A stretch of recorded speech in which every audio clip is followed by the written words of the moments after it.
کہلاتا ہے۔ تو ان وجوہات میں سے یہ چیزیں بیان کی گئی کہ ان چیزوں سے اللہ تعالیٰ کی نعمتیں دور ہو جاتی ہیں۔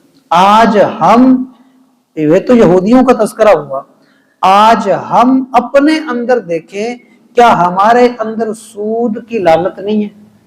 اور سود کی جو مذمت کی گئی احادیث مبارکہ میں، ایسے ایسے سخت الفاظ بولے گئے، ایسے سخت الفاظ میں اس سے روکا گیا کہ انسان حیران ہو جائے۔ ایک روایت کا مفہوم تو یہ بھی ہے، کہا گیا کہ سود 70 گناہوں کا مجموعہ ہے۔ سود 70 گناہوں کا مجموعہ ہے، اور ان 70 گناہوں میں سے جو سب سے چھوٹا گناہ ہے وہ یہ ہے کہ اپنی سگی ماں سے زنا کرنا ہے۔ اتنا یہ برا ہے سود۔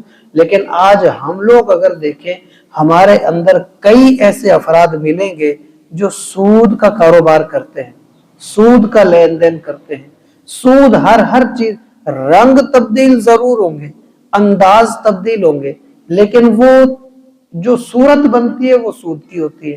لیکن ہمارے ہاں بہت ساری چیزیں عام ہیں۔ ہم اس معاشرے کے اندر اگر دیکھیں، پھر یہ برائیاں بھی ساتھ ساتھ، اور پھر ہم اپنے اوپر آنے والی تنگ دستی کو دیکھیں، اپنے اوپر آنے والی مصیبتوں کو دیکھیں، اپنے اوپر آنے والی بے برکتی کو دیکھیں۔ بہت سارے لوگ آپ کو ملیں گے کہ ان کو کاروبار اچھا خاصا ایک دم ٹھپ ہو جاتا ہے، وجہ ملتی نہیں کہ کیوں بند ہو گیا۔ اچھا خاصا کاروبار، ساتھ والا بندہ وہی کام چلا رہا ہے، وہی چل رہا ہے، اگر اسی کا چلتا چلاتا کاروبار خرید لیا جائے ٹھپ ہو جاتا ہے، پتہ ہی نہیں چلتا کیوں نہیں چلا۔ وجہ کیا ہے؟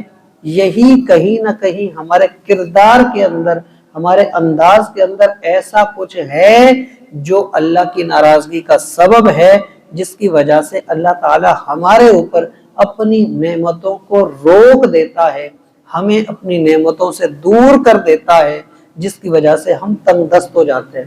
بہت سارے لوگ تو یہ ہو گیا نا جس کو ملتا کچھ نہیں، بہت سارے لوگ ایسے ملیں گے آمدنی کی کوئی کمی ہے ہی نہیں ان کے پاس، لیکن پھر بھی ان کو سکون نہیں ہوگا، پھر بھی ان کو خوشی نہیں ہوگی، پھر بھی ان کی جو ضروریات یا ان کے معاملات ہیں وہ پرسکون نہیں ہوں گے، پورے نہیں ہو رہے ہوتے۔ یہ ہے بے برکتی۔ بے برکتی قلت یا کثرت معنی نہیں رکھتی، جس چیز میں برکت ہو وہ قلیل بھی ہو تو بہت پوری ہوتی ہے۔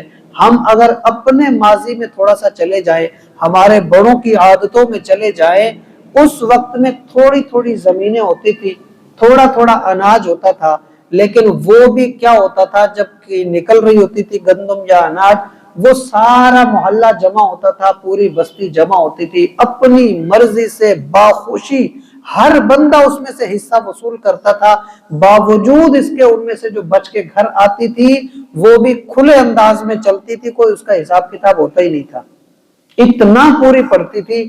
آج زمینوں کا حساب دیکھیں مربوں کے اندر چلا گیا، آمدنی کا حساب دیکھیں کہاں سے کہاں پہنچ گیا۔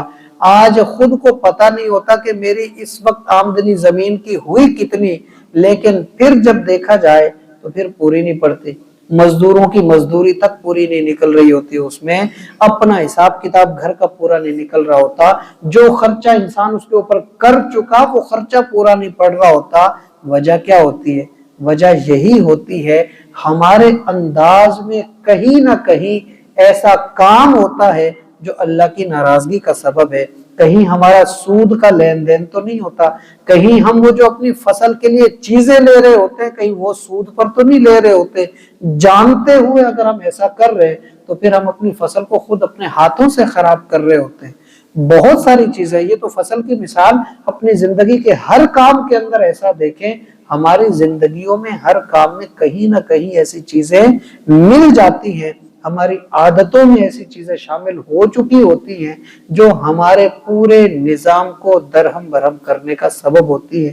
ہمیں اپنی، ایک تو ہوتی ہے نا کہ بندہ پریشان پریشان پریشان، اپنی پریشانی کی خود جڑ کو پکڑنا چاہیے۔